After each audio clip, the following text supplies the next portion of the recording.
welcome back to Cara Plans. It is time for my first weekly check-in in July, and like I said in a couple of my videos, I have been tracking on my calendar here every single day. So that way, this is where I've been tracking my transactions, and they've been going. So, and these little stickers are over in my Etsy shop. I have 20 different colors. You can find those there. So we've got everything tracked from, I'm going to start on July 1st. Normally I do a whole week from Tuesday to Tuesday, but I already closed out June.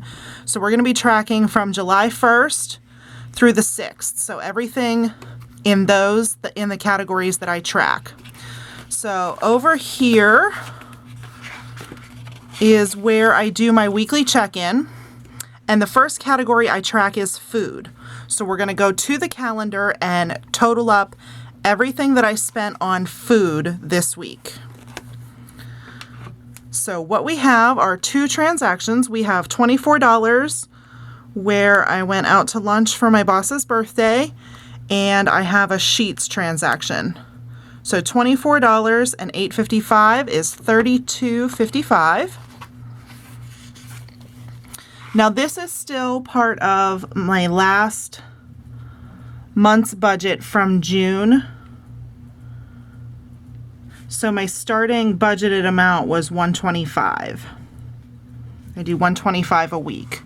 So if we take $32.55 away from $125, I have $92.45 remaining for that budget.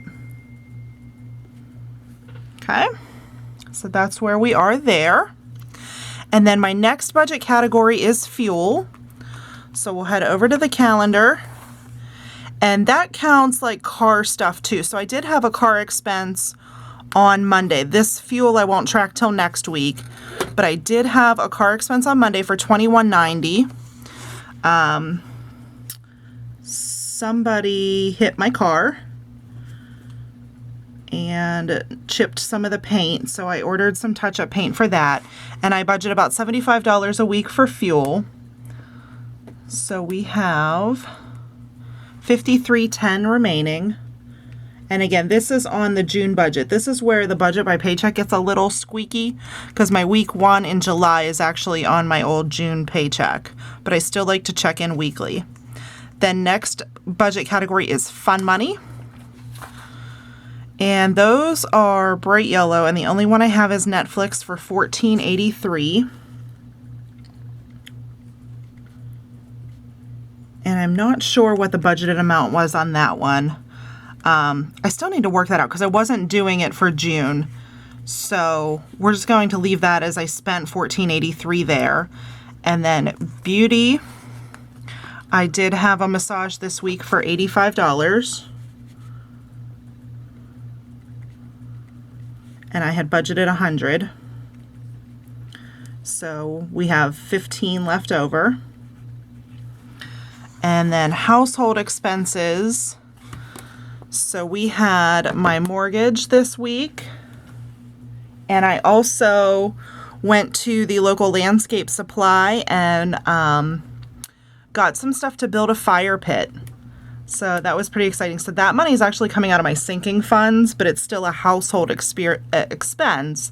So I do want to make sure that I track that. $372.49. So total house spent this week was $885.57. And I only budgeted for the mortgage. So we're going to be over by $372. Let me make sure that's right. $372.49. Okay. And then planner supplies. I did not spend anything on planner supplies this week.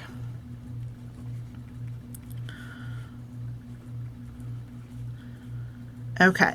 So, since this was the last June budget, all of this money has already been redistributed back into my budget, and I've already figured that out because I started fresh for July because I really haven't been keeping up with this as well as I should have the past couple months.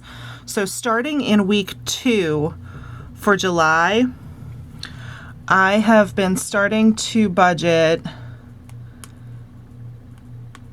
$3.25 per pay for food. So we're going to put $3.25 there as my beginning budgeting amount.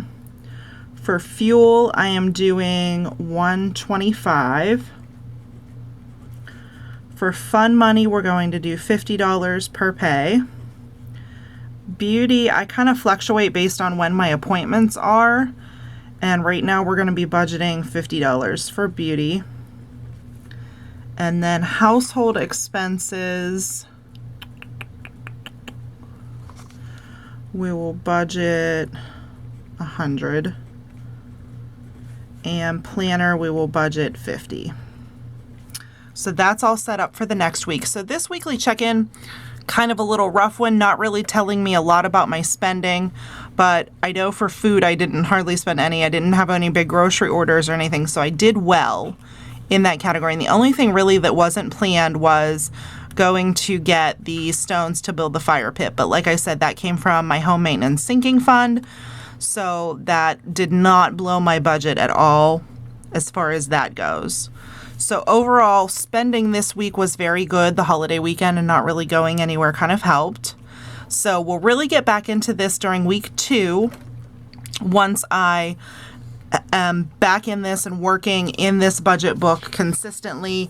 And you can see I've already started tracking consistently. So that's here and that's great.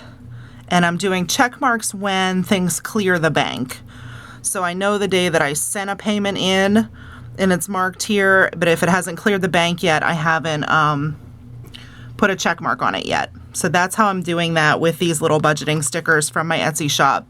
If you've not shopped my Etsy shop, go ahead and check it out. 20 colors of these, bunch of script stickers, and some weekly kits in there, and the budgeting kits also.